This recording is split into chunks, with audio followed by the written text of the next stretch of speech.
Hello and welcome to class number 9 of the UPSC 2024 quick revision series. I hope all of you have been attending all these classes. Today again we have taken up some important news stories from economy, agriculture and related aspects of GS paper number 3. In case you want to get the PDF of these lectures for your further revision, you can join the Telegram channel, which is in the description of the video. You will find the link and I will be uploading all those PDFs right there. Without any further wait, let's begin. News number 96 up till 95 we have already completed. 96 is a new app that was in the news, that is a Path Mitro app. It was launched by the Jute Corporation of India specifically for the jute farmers.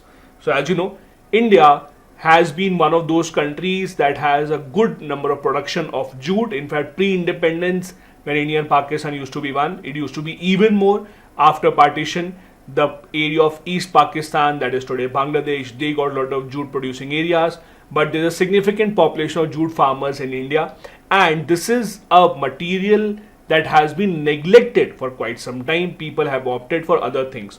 Because it is natural, it is helpful for the environment, it is also cheap. The government of India is trying to give a push to jute production and to jute marketing. For that, the Jute Corporation of India has launched this particular app. What will it do? It will provide important information about the MSP and other aspects of jute farming to the jute farmers. This app will be available in 6 different languages. Also, there have been other government schemes specifically targeted towards jute farmers. For example, we have a scheme called Jute Eye Care, which allows for weather forecasting. It also helps the farmers in giving feedback about any policies of the government that they would like to alter so that the government can work accordingly. The Jute Corporation of India, which is behind this app, is a central public sector enterprise set up in 1971 under the control of the Ministry of Textiles. Do remember that part. This particular organization prevents the jute growers from exploitation of the middlemen so that they could sell their produce directly to the government under the MSP. Next important news, 97. India was recently called as a laundromat country along with some others. So there was this term called laundromat related to laundry.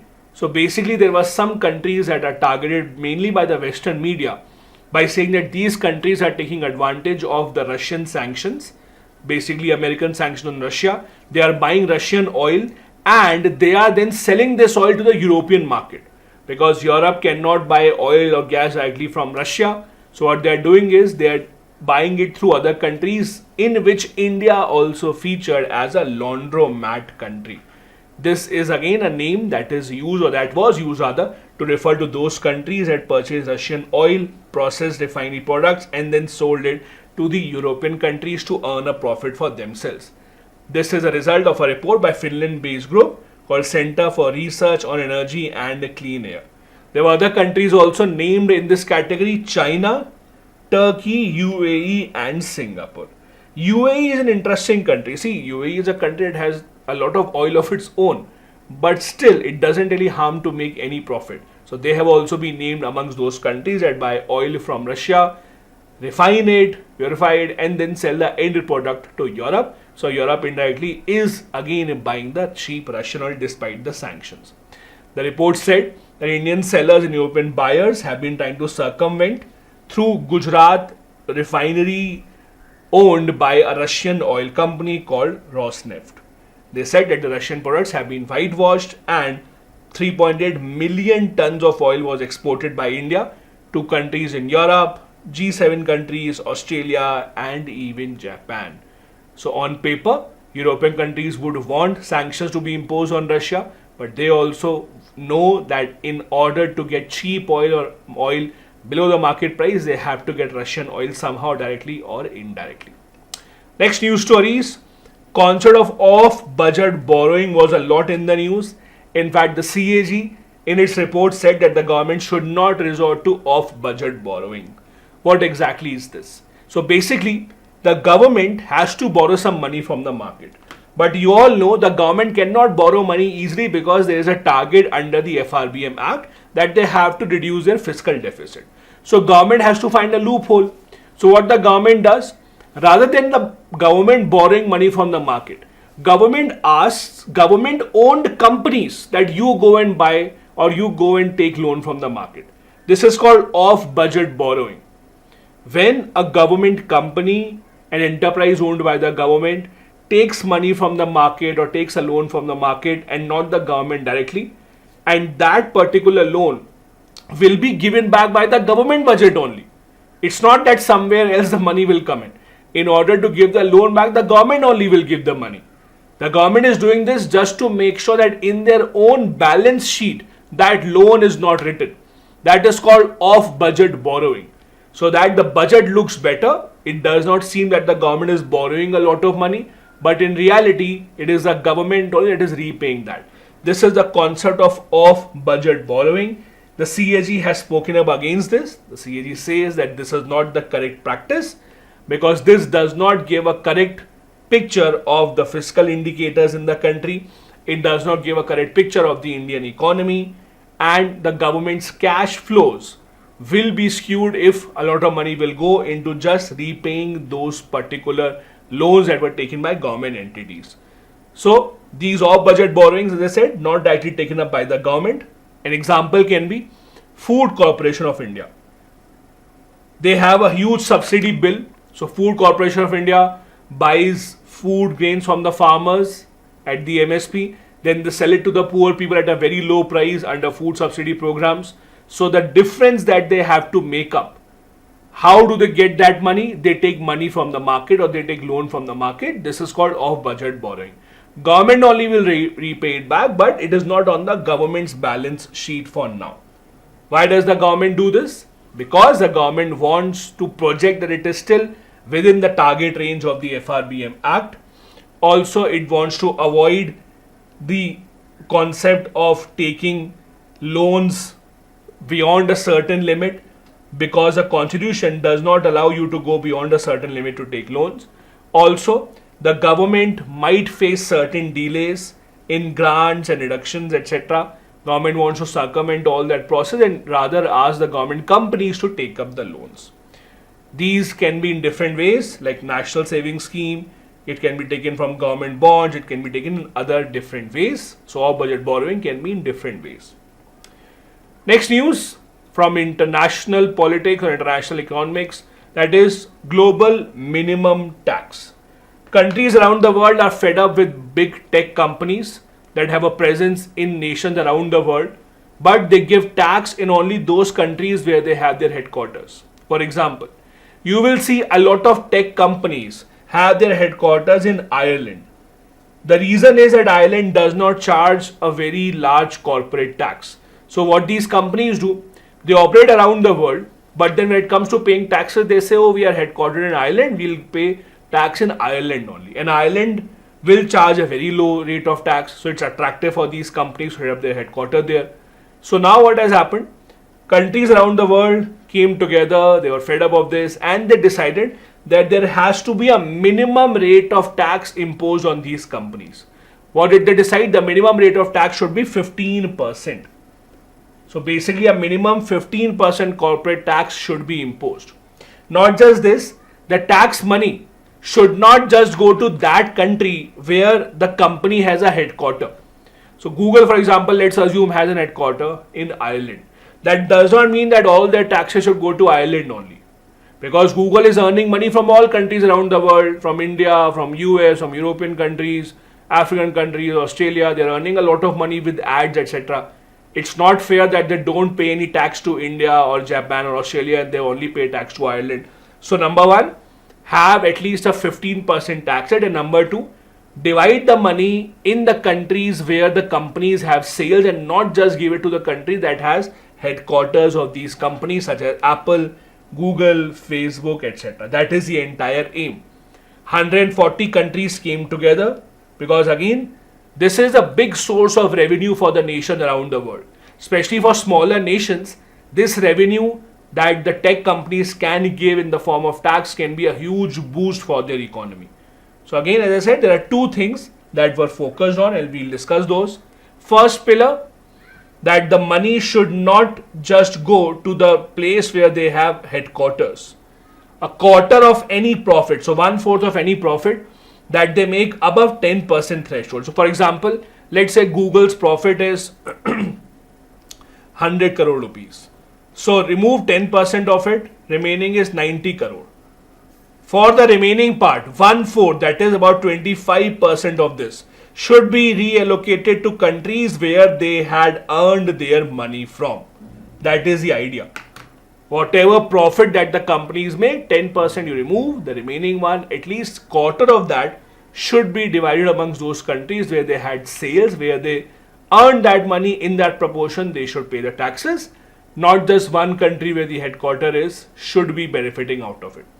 Second thing, as I said, minimum 15% rate has to be fixed. Now again, this is a minimum rate. Countries are free, if they want to charge higher than this, they are free to do that. But a minimum rate of 15% should be imposed. For example, right now what smaller countries do is, they attract Google, Apple, Microsoft by saying, you come to our country, set up our headquarters here, we will only charge 5% corporate tax. For these huge companies, the amount of profit that they make, even 1% of saving is huge.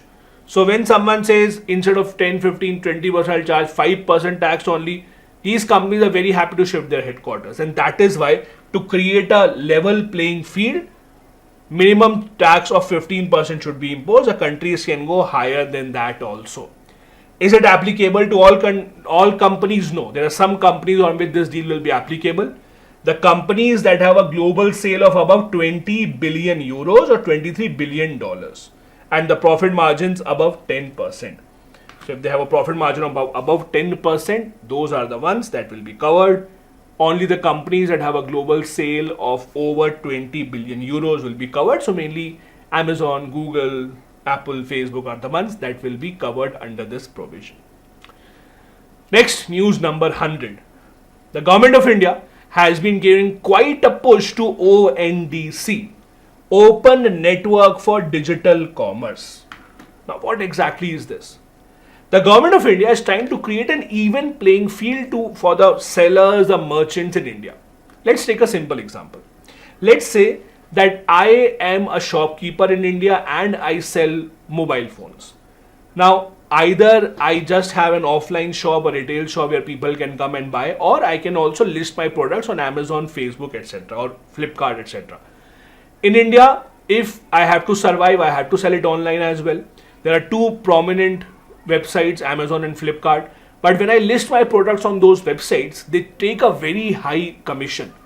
For example, Amazon takes a commission of 25-30%, same as Flipkart. So the remaining amount that comes in my hands is very little. Also, small merchants, small retailers can't afford to pay that fee to Amazon. They can't afford to pay that fee to Flipkart.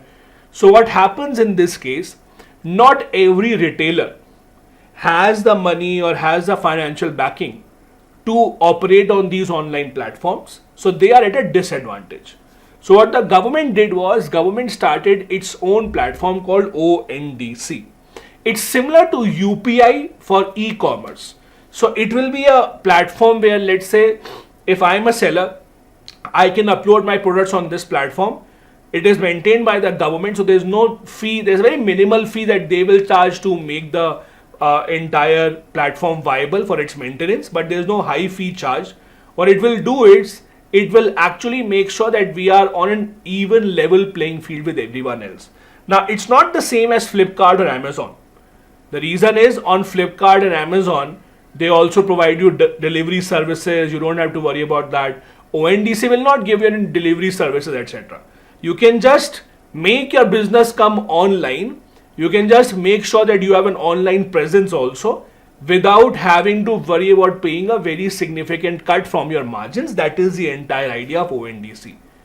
Now, if you see ONDC again, it's an open platform, open source, like the UPI. Open source platform means it can be integrated with other platforms. For example, there are some apps right now. If you go to, let's say, the Paytm app, it had a section of ONDC where you can open up. There were restaurants on which you could order and they will deliver food to your place. They don't have to pay a commission that they used to pay to Swiggy or Zomato, etc. That is how ONDC works.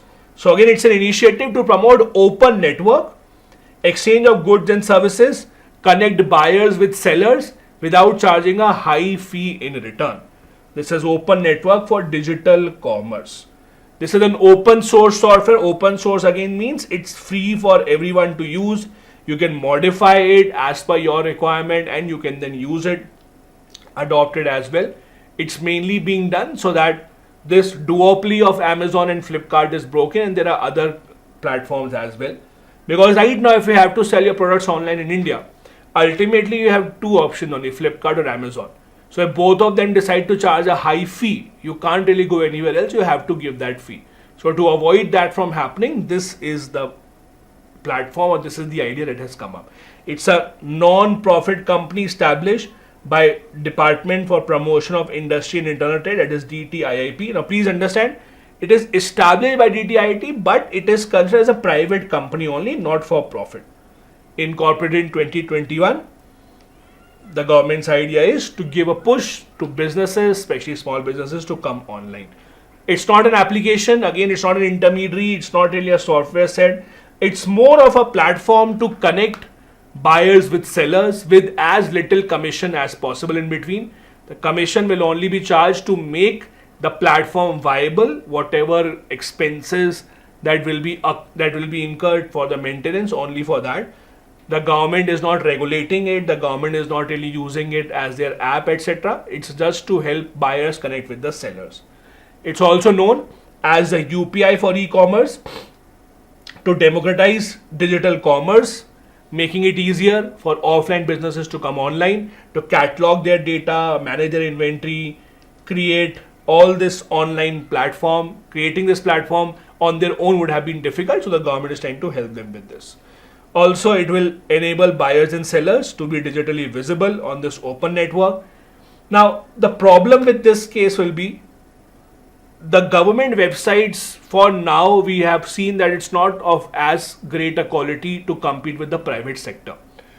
And that is where the experience of the private sector will take a priority.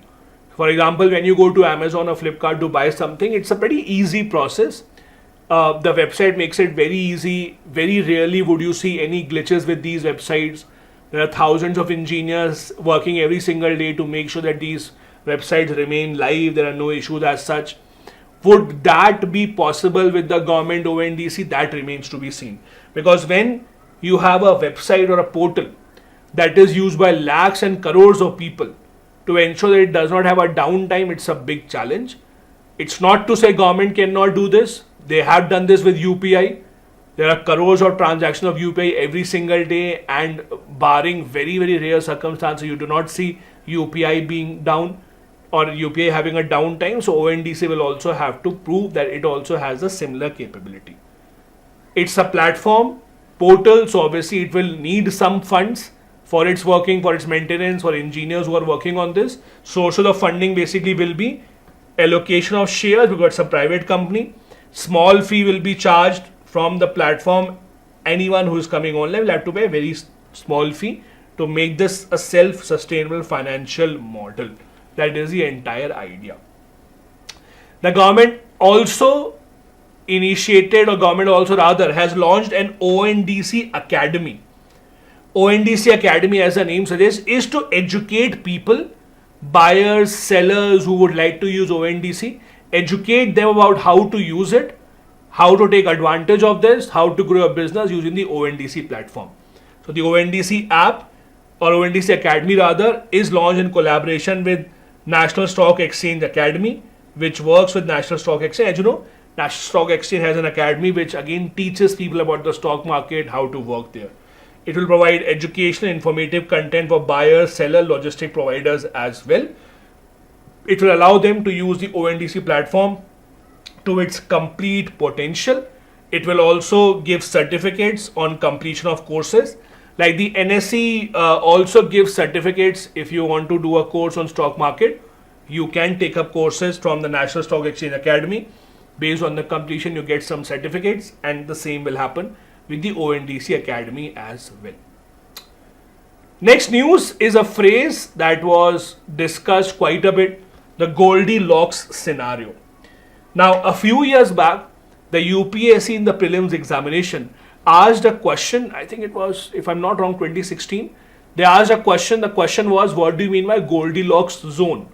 It was a difficult question. Many people could not get this right. So basically, what is Goldilocks or Goldilocks zone? Goldilocks zone is considered as an area where it is neither too hot nor too cold. It's almost appropriate. So for example, when you eat your food, either it can be too hot, you won't be able to eat it. Either it is cold, you won't enjoy it. Somewhere in the middle is the sweet spot, right? Warm, as you call it. That can be the Goldilocks zone. So basically, RBI said that Indian economy is in the Goldilocks scenario.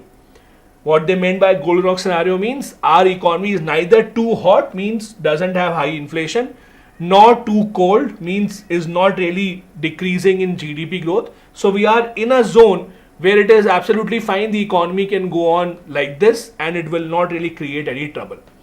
This Goldilocks name comes from an old children's book. There was a girl named Goldilocks who basically went inside the house. There was a family of 3 bears and then she had to eat. She chose a bowl of porridge that was neither too hot nor too cold so that she could eat it. That is a Goldilocks zone. Again, Goldilocks zone is used for Earth as well.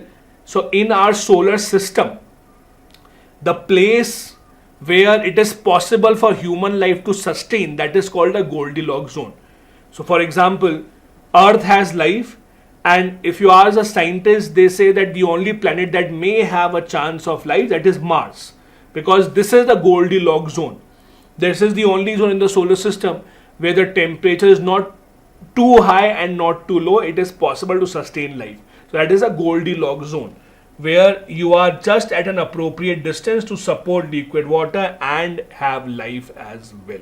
So this term is used with respect to Indian economy as well.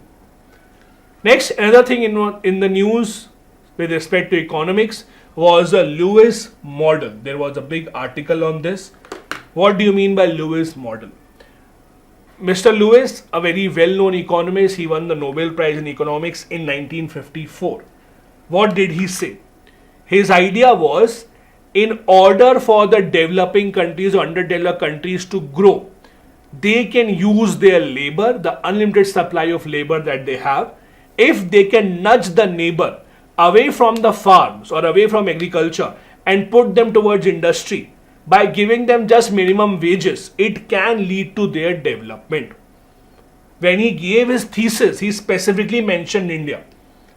He said underdeveloped countries such as India that have a high population can take advantage of their population by pulling their population, working population away from agriculture. For example, if someone is earning rupees 100 by working in agricultural fields, industry should give them very little margin above that. Let's say industry should give him 110 rupees and nudge this person to work in industries. What will happen is neither the agriculture will go down, but industries will be able to prosper immensely. The interesting part is, although he gave the example of India, but in reality this was a model that China really used. In fact, China's development is said to be a proof of the Lewis model. Withdrawal of labor from the farms and then putting them towards industries by giving a very slight hike will lead to development because of unlimited labor supply. That's what China did. China's entire progress from 1970s to the years of 2000s was a result of deploying this Lewis theory, where they used their surplus rural labor to become the world's factory. India unfortunately has not been able to do that. The reason being that in India the transfer of labor from the farm to industry has not happened. Although the farming industry is seeing lesser and lesser number of people being employed. Many people from the rural areas are now shifting to urban areas in search for better jobs. But the problem is, in our country, farmers who are coming out of agriculture are not going towards industries. They are going towards very low paying services job like security guards, etc. So that is why India has not been able to fulfill that particular model. The essay that Lewis had written was called Economic Development with Unlimited Supplies of Labor, This is where he had given an example of India, that India could actually become a very, very well developed country by using its surplus labor population, pushing them towards labor, pushing them towards industry, and taking them away from agriculture. The last news for this lecture, long news, is about the geographical indicator tags. The GI tags are given out to certain communities every single year. UPSC also does ask questions on this. It was in the news because NABARD sanctioned a study recently to evaluate what is the impact of GI certified products. So it's assumed that when a product gets GI certification, its demand in the market increases. It will lead to more sales, it will lead to more profit. That's an assumption. So NABARD has sanctioned a study to see if that really happens or not. A lot of products in the last 12 months were given GI tags. I will tell you most of those products. Rather than going into detail from the examination point of view, focus on the states from which they got the tag. Because UPSC can ask them in the match the column form most probably. So do remember the products along with their states. So Meghalaya's famous Lakadong turmeric got the GI tag. Apart from that, GI tag, remember a few things. It is considered, it is rather valid at the international level because it is defined by the World Intellectual Property Organization, WIPO. Some of the Indian products which are known worldwide with GI tags are Darjeeling tea, the Kullu shawl, Mysore agarbatti, etc. They are a part of intellectual property rights, so they can't be violated. If a product of a certain state has been given the GI tag, only they can use it and others cannot. This is also recognized in India under the Geographical Indication of Goods Act of 1999. In India, if a GI tag is given to a product, it is valid for a period of 10 years, after which it can be renewed. If you get the GI tag, you get a specific unique GI number only given to the authorized traders. Now, let me tell you some of the products that got GI tag this year. First, the Kari Ishad mango, specific variety of mango that is grown in Karnataka. Apart from that, there were some other important products that were given the GI tag. For example, the Chobuka rice. This is called as a magic rice and it's mainly grown in Assam. It's a part of Assam's rich heritage. It was considered as one of the most famous varieties of rice going back to the Ahom dynasty. This is used to make soft rice, also known as komal chol. It is considered as to be more nutritious as compared to other usual rice varieties. Then sea buckthorn from Ladakh, that also got GI tag. Sea buckthorn has a lot of application. In fact, Government of India is running the national program also for its conservation, for its use so that we can export it to other parts of the world as well. It is used for food, medicine, skin treatment, etc. It's a soil binding plant. It prevents soil erosion, it reduces river salination, and it also preserves floral biodiversity. It is used in folk medicines that have been going on, whose knowledge has been passed on from generation to generation to treat stomach, heart, and skin related problems as well. It has a good amount of omega fatty acids. Now, omega fatty acid is something which is essential for human body, but it is not found in a lot of sources. It's mainly found in fish, etc. Also, it's a source of fodder. It has commercial value in making juices, jams, etc. It has different parts. The plant has different parts, include fruit, leaf, twig, roots, etc. The other problem with this is that we do not have adequate supply of it. Wild sea buckthorn cannot sustainably supply raw material for the entire industry, so it has to be cultivated on a large scale. Just like it is being done in China, whenever there is a demand of a product, China knows how to grow it at a large scale. Another product that was given the GI tag was Onatukara sesame. This is a product that is specifically grown in Kerala. Compared to other places, sesame grown in this area has higher level of vitamin E and antioxidants. As I said, rather than going into detail, just remember the product names that were given the GI tag along with the states for which they were recognized, and you would be good to go. Last product, the Mati banana. It is native to Kanyakumari in Tamil Nadu. That again is a speciality of this particular banana. It is also known as a baby banana due to a very small appearance, and it thrives in certain taluks in Kanyakumari.